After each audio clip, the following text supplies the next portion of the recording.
Marvel's What If series provides readers answers for some of the biggest hypothetical questions surrounding their story arcs and characters. While some are incredibly imaginative, others are humorous, and some are even borderline scary, diving into scenarios that would result in catastrophe in the regular 616 universe. So today we are taking a look at some of these more unsettling what if stories, with our list of the top 10 scariest Marvel What Ifs. But before we begin our list, just want to give a shout out to a brand new channel of ours that you should all check out. It's called Tier List. It's all of your favorite hosts from our various sister channels hanging out and ranking different topics into tiers, like hottest foods, which we actually ate. Ugh. Oh, it's really bad! Oh shit! It's really bad!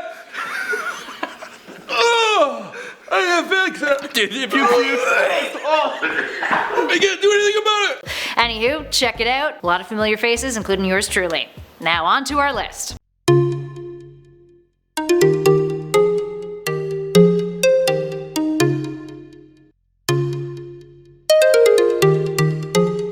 And at number 10, what if Wolverine was the Lord of the Vampires? An actual name.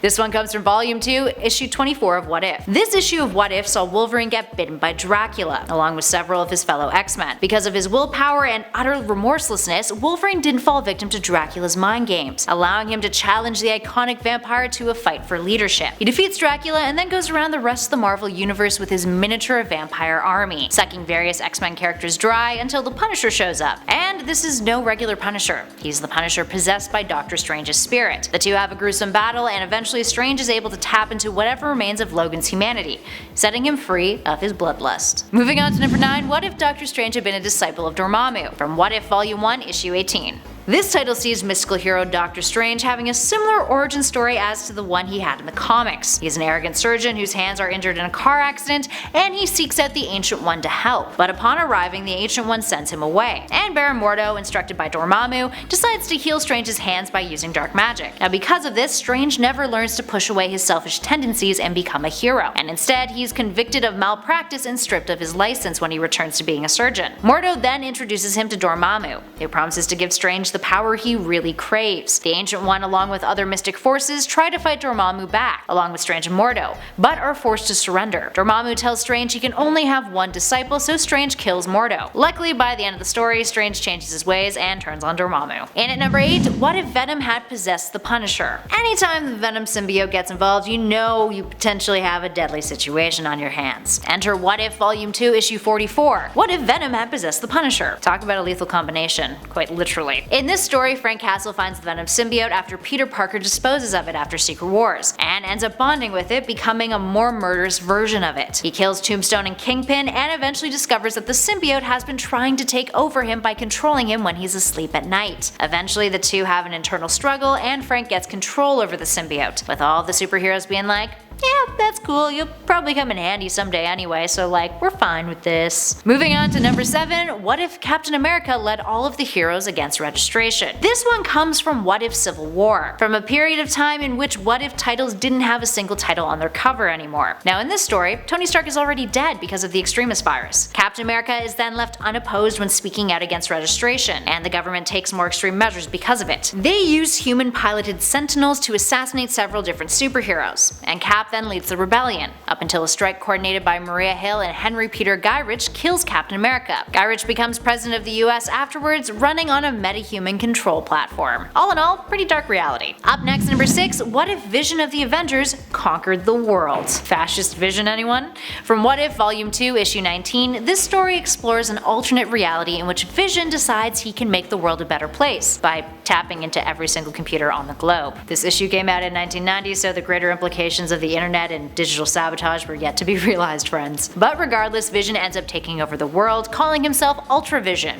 And for a while, his reimagined and fixed world kinda works out, until Genosha nukes his mainframe. Vision teams up with supervillains and goes downhill from there, going around conquering different parts of the universe, with Vision ruling this fascist empire. But like, he's doing it for a reason, he's a villain with a point. Still a fascist though. No bueno, fascist, no bueno. Up next, number 5, what if Legion had killed Xavier and Magneto? This story comes from What If X-Men Age of Apocalypse, and features a tale that makes the original Age of Apocalypse seem much less tragic in comparison. What if Legion had killed Xavier and Magneto. This leads no one to lead the X-Men and put together the Resistance, and Apocalypse's dream is realized for the world. Pretty much everyone dies, except Captain America and Wolverine, with the former using Mjolnir, but accidentally summoning too powerful a bolt of lightning, which splits the universe open and ultimately makes everything significantly worse than the way it ended in the original Age of Apocalypse, at least on the scale of those affected. So in other words, what if Age of Apocalypse was just worse? Up next, number 4, what if the Thing and Beast continue to mutate? Nothing like some good body horror to add some scare to this list. While this issue does discuss Beast continuing to be a beast and the Thing, we're just looking at the Thing story in particular. The stories occur in What If Volume 1 Issue 37, and this story in particular riffs off of another Marvel story, Marvel 2-in-1 Issue 82. So the Thing has Virus X, and is continuously mutating into a radioactive monster. It ain't pretty.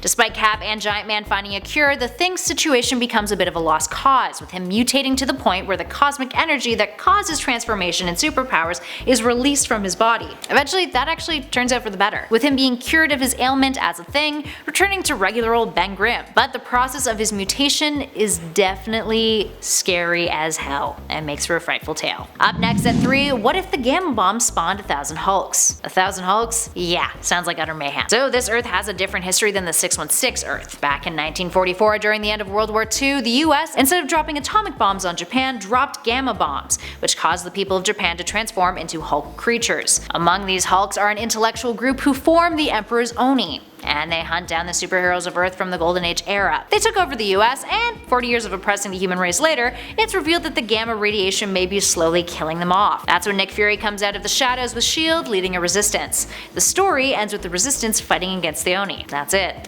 Who knows how it will end? And at number 2, what if Carnage had permanently bonded with Silver Surfer? From issue 108 of volume 2 of the What If series, we have what if Carnage had permanently bonded with Silver Surfer. Why is this scary?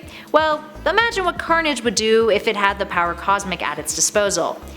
Yeah. After bonding, they take on the name Carnage Cosmic, defeat a bunch of superheroes, change the molecular structure of the Statue of Liberty, cause you know, chaos, all before the heroes of Earth manage to fight them enough for the Silver Surfer to briefly take control. And what does Norrin-Radd do? Well, he flies up into the sun with the intention of killing both himself and Carnage so that Carnage will never be able to cause this kind of mayhem again. The issue ends with the reveal that neither of them died from the impact. Ugh. And last but not least, in at number 1, what if the Phoenix had not died? From What If Volume 1 Issue 27, the Watcher sees an alternate reality in which Jean Grey as the Phoenix did not die during the incursion with the Shi'ar. Instead, she's reborn again. And later, when the X-Men are fighting the Shi'ar Galaxy against Galactus and Terrarax, Phoenix shows up, unleashing her power and ending Galactus. But despite this, Jean is overwhelmed by the Phoenix Force, and starts destroying parts of the galaxy around her, including a small star. After she calms down and has returned to the X-Mansion, Kitty Pryde chastises her for destroying that star, and Jean becomes Dark Phoenix, going on a murderous rampage, killing Shadowcat, Polaris, and even Cyclops when he tries to stop her. She then becomes fully engulfed by the Phoenix Force, destroying the Earth, and is ever expanding to consume the rest of the universe as well. Pretty dark. Alright, there we have it, friends. What other Marvel What Ifs have freaked you out in the past? Or do you think calling them scary is a long shot? Share your opinion with us in those comments below. If you dug this video, please spread that love and hit the like button, and hey, while you're at it, why not subscribe if you haven't already? We'd love it if you stuck around some more with us. And be sure to check out tier lists on your way out.